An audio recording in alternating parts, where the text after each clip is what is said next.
Olá, a Câmara dos Deputados aprovou o projeto que determina que as alíquotas do ICMS que incidem sobre bens e serviços relacionados a combustíveis, gás natural, energia elétrica, comunicações e transporte coletivo deverão ficar limitadas a 17%. O projeto determina que esses setores devem ser considerados como essenciais e também que a União deverá ressarcir estados e municípios que venham a perder arrecadação em função da aprovação do projeto. E para conversar sobre esse assunto, eu recebo o deputado Danilo Forte, do União do Ceará, que é o autor do projeto. Eu sou Fernando Gomes e este é o Palavra Aberta. Deputado, seja muito bem-vindo, muito obrigado aí pela gentileza de ter aceitado o nosso convite para estar aqui com a gente para conversar sobre esse assunto. Eu que agradeço, Fernando. Bom dia. Bom dia. Deputado, o senhor poderia começar nos falando aí dos principais pontos do projeto, principalmente depois que ele voltou do Senado aí, e se ele vai efetivamente reduzir os preços finais aí desses 5 setores. Não resta dúvida que há aí uma preocupação muito grande de toda a sociedade brasileira com relação à carestia. E preços em insumos básicos, que geram, inclusive, uma cadeia produtiva, que geram, inclusive, reflexo em outros produtos, como é o caso dos combustíveis e como é o caso da energia, isso hoje tem uma imposição necessária para que nós possamos, inclusive, fazer um trabalho no sentido de diminuir a incidência desses produtos na matriz inflacionária. E, para isso, a gente precisa de legislar. Agora mesmo, eu acabei de receber a informação que o presidente dos Estados Unidos mandou ao Congresso americano um projeto de lei retirando todos os impostos de combustíveis nos Estados Unidos, o que significa dizer que nós não estamos no caminho errado.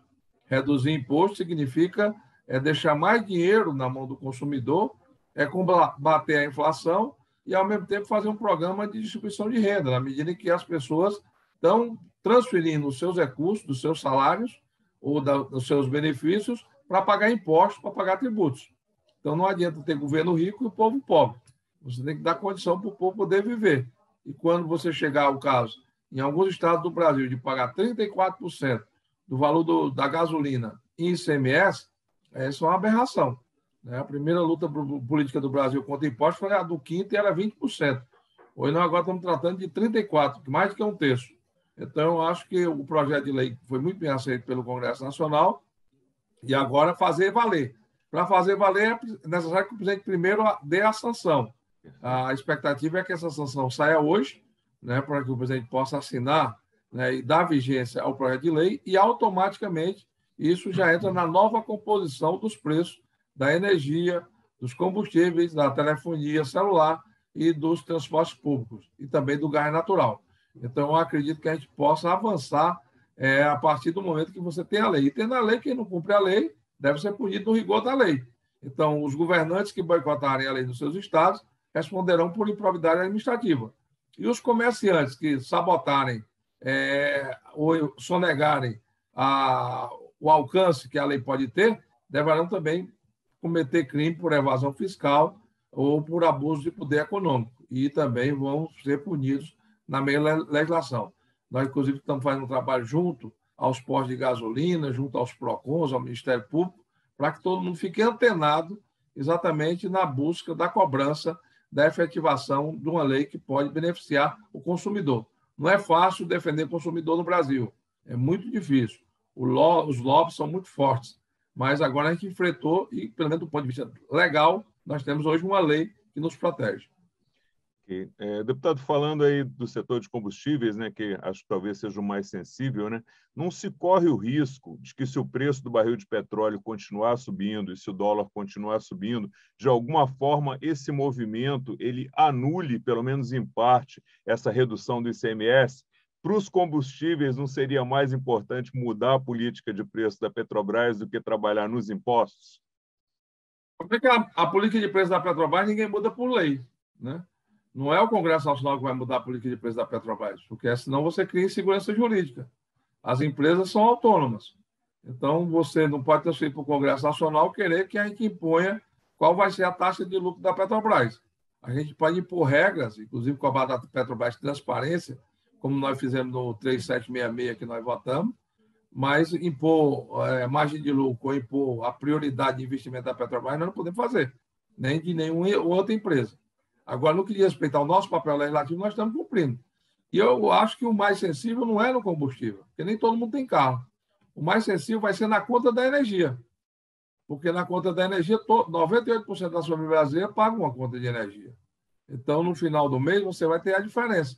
E isso começa a ser sensível agora, porque ontem mesmo a ANEEL, na tarifa de reajuste da Copel, da CEMIG e de mais duas outras concessionárias no centro-sul do país, ele já considerou o PLP 1280 que nós votamos. Sim. Com o PLP 1280 já caiu de 24% para 8,8% o reajuste da energia que ia ser dado agora para vigência a partir do mês de julho.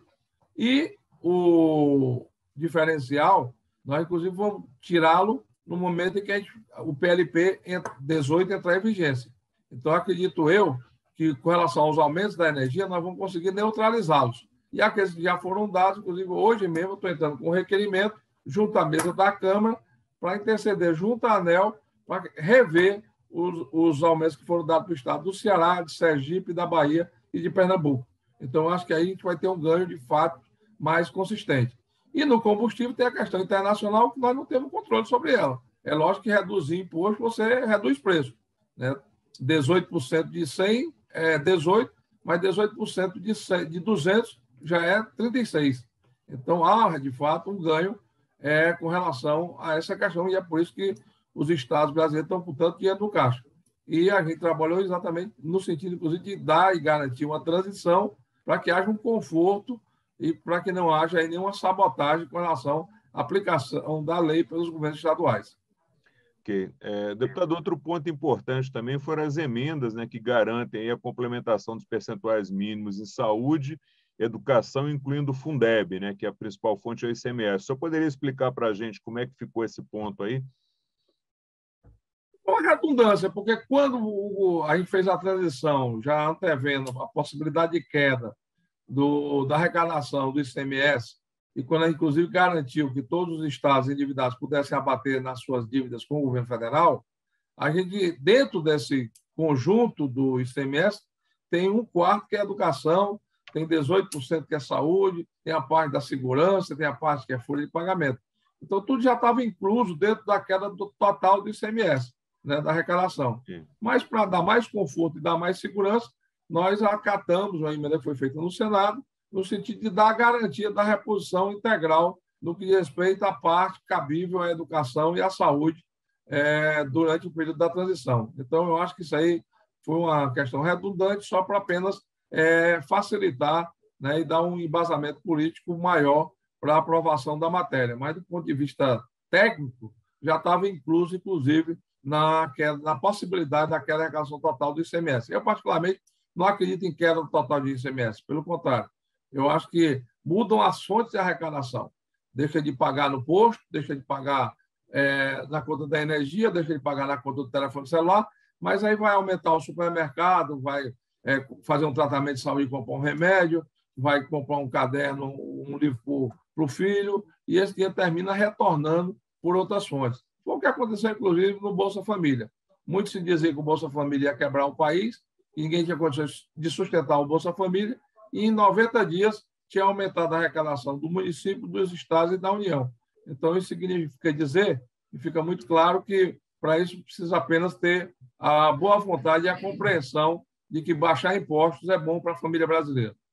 Perfeito. No caso da perda de arrecadação dos estados também, o senhor acha que aí também é uma redundância, que poucos estados vão perder alguma coisa? Eu acho que a própria economia ela se reorganiza, entendeu?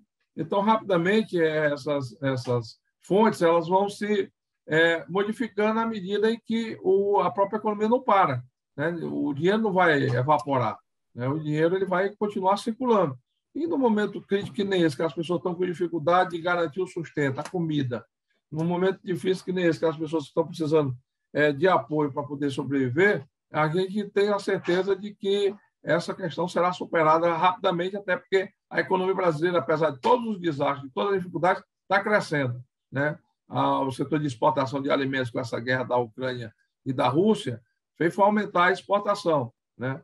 O setor de investimento na área de energia e de infraestrutura está aumentando os investimentos. Então, o Brasil por mais que a gente muitas vezes pense o contrário, mas é um país em construção, e isso tudo movimenta a economia. Então, paralelamente ao sofrimento de grande parte da população, a economia também ajuda. Então, se você diminui a questão tributária, né, que é a grande preocupação do país, é o excesso de impostos, e desde a Constituinte que se luta para diminuir imposto nesse país, a última vez que o Congresso Nacional votou uma matéria para diminuir imposto foi em 2006, quando acabou a CPMF. De lá para cá não se votou mais nada. Sim. Então, agora nós estamos dizendo ao Brasil que nós também estamos preocupados e estamos dando nossa contribuição. E está aí também as grandes nações do mundo fazendo a mesma coisa. Hoje mesmo os Estados Unidos recebe do presidente da República uma matéria para diminuir imposto sobre a gasolina lá nos Estados Unidos. Então, nós estamos no caminho certo. Nós estamos fazendo, eles estão fazendo também. Acho que não tem por que a gente duvidar que esse esforço é bom para a população. Perfeito. Deputado, a gente está indo para o final aqui já. 1 minuto aí para o senhor fazer as suas considerações finais e a gente encerrar. Precisa acreditar no Brasil, entendeu?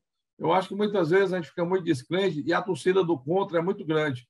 E muitas vezes a torcida do contra reverbera e tem um espaço de mídia muito maior do que as notícias positivas, né? Eu acho que, por exemplo, ontem mesmo nós tivemos uma notícia muito importante, que foi a já compreensão da própria ANEEL com relação ao 1280, que tira a bitributação do ICMS, do PIS/COFINS sobre o ICMS das contas de energia. E o que é que aconteceu? Em vez de comemorar isso, foi todo mundo que está preocupado com a possibilidade do aumento da bandeira tarifária, que a bandeira tarifária só vem se houver excesso de consumo no período de escassez hídrica, coisa que não está previsto para esse ano. Então, eu acho que a gente precisa enfrentar os problemas, aprofundar o debate e não se deixar levar pela primeira opinião, mas ter conhecimento de causa para poder compreender o que é que precisa ser feito. E eu não tenho dúvida que nós estamos fazendo o certo. A agenda da energia, quando nós votamos acabar com a bitributação, quando nós votamos a redução dos impostos e das tarifas, e como nós estamos enfrentando a questão dos encargos e subsídios nas contas de energia final, a gente também tem que agora fazer uma agenda para os combustíveis.